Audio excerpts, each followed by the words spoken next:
I'm fed up with people saying the major scale's no fun to play on. So if you're stuck in the minor pentatonic, let's break you out of that. I'm going to show you 3 of my favorite riffs that you can try with the major scale right now. Let's get into it.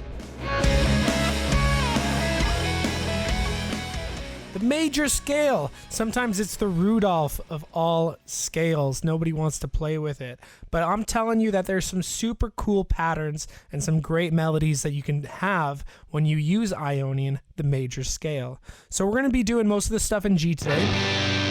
All of this stuff in G. Pretty common. Lots of people, you know, it's the minor pentatonic for E minor, which is one of the minor pentatonic places that most guitar players kind of start.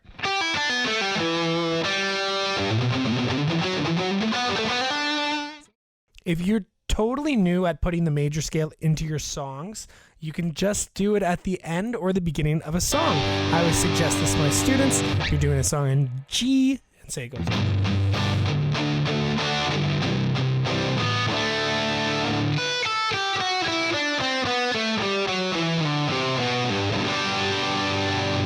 Great way to end a song, great way to start a song too. You notice I did do a little slide down into the next mode there. Or ending the song, you can go up, or starting the song.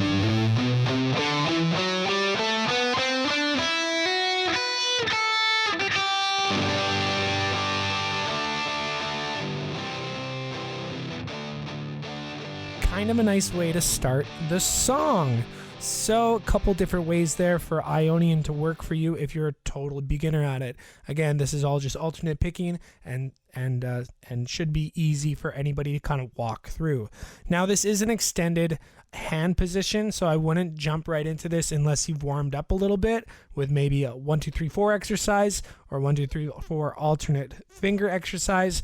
And you can find those on my channel as well. Those are warm-up exercises. Great to get you started. Nobody wants to be pulling little ligaments or muscles in their hands. That's not great. Okay, that one is a nice alternating pick one. The next one is a hammer-on riff. And then the final one is the tapping riff.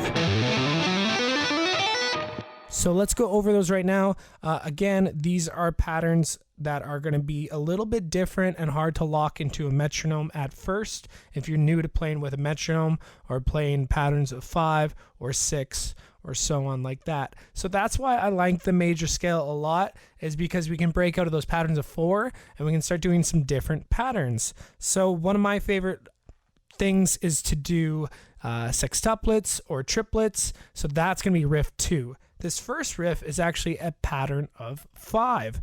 And now for this riff, I landed on the 5th of the chord, which is a D up here. And that's kind of going to just piece together the puzzles of our G chord. I'm going to land first riff on D, second riff on the B, which is the major 3rd. And then finally, I'm going to finish the riff on that high G, making a nice little G triad as we're soloing. And this first riff, first finger, second finger, fourth finger, first, and then you're going to go second finger, fourth. That's the whole pattern, all alternate picking. Next string. Right, you got to move that finger up.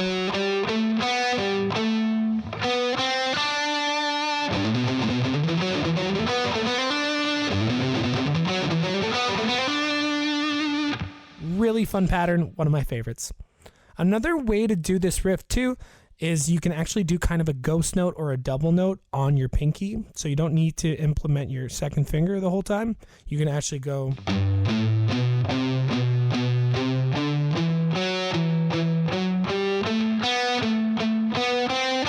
or even do a ghost note.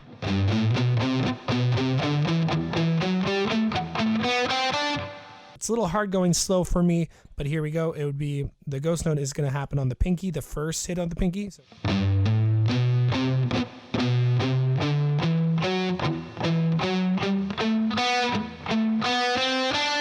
And when that's sped up, so you kind of got that ghost note there. If you line up pushing a little harder, it still sounds fine. A double note in a riff is totally cool. I love the sound of that. A little bit of a ghost note there, a little bit of just a rhythm thing, again, for this pattern of 5. So let's keep going. This next pattern is a triplet or a sextuplet pattern, like I said, and you can do it all hammer-ons on the way down. So we're actually going to be doing 3 strings, going back and doing 1 string, 3 strings, going back, 3 strings.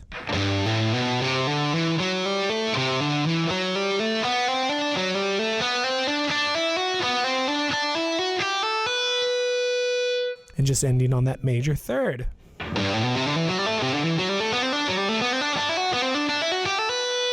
Now, I love this riff. I love this riff so much. I love doing this riff really fast, and people go, "Whoa, what was that?" So maybe you can develop some speed, and you can get up to that speed and have some real fun with it. That hammer-on riff is actually going to be the stepping stone to this third riff, the tapping riff. Okay, so if you can get good at the hammer-on riff, then try the tapping riff. But again, you can do the tapping riff. You can make yourself through the motions. This is good practice anyways. If you can't really do too many hammer-ons, it's going to be good practice. So one of my tricks for tapping on the major scale is if you go up to the minor pentatonic scale, which starts on E, right? We can actually go down the pentatonic scale.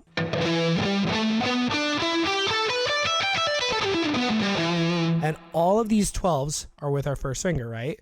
So that means we can actually tap out all the 12s on this pentatonic run right here. So if I combine that with the major scale, then I get this. And yeah, you can work your way up, down. And I end it with a big slide going up. All the way up to G on the 15th fret. So alternate riffs to this. Again, you can do the tapping one and go back a string.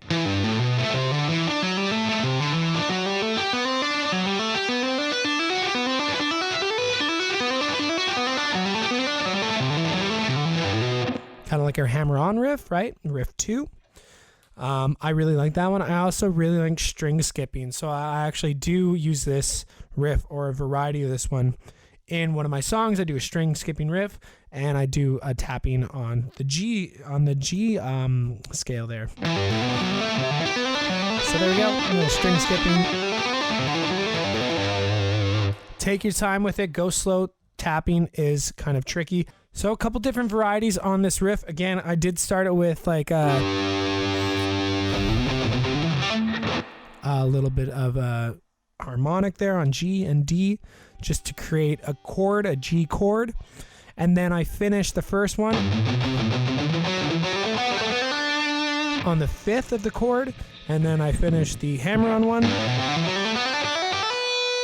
on the 3rd, and then the tapping one, which is also a super hard technique, just sliding all the way from that 7th fret up to the 15. And you know what? You can just do those slides back and forth. That is a great exercise in itself.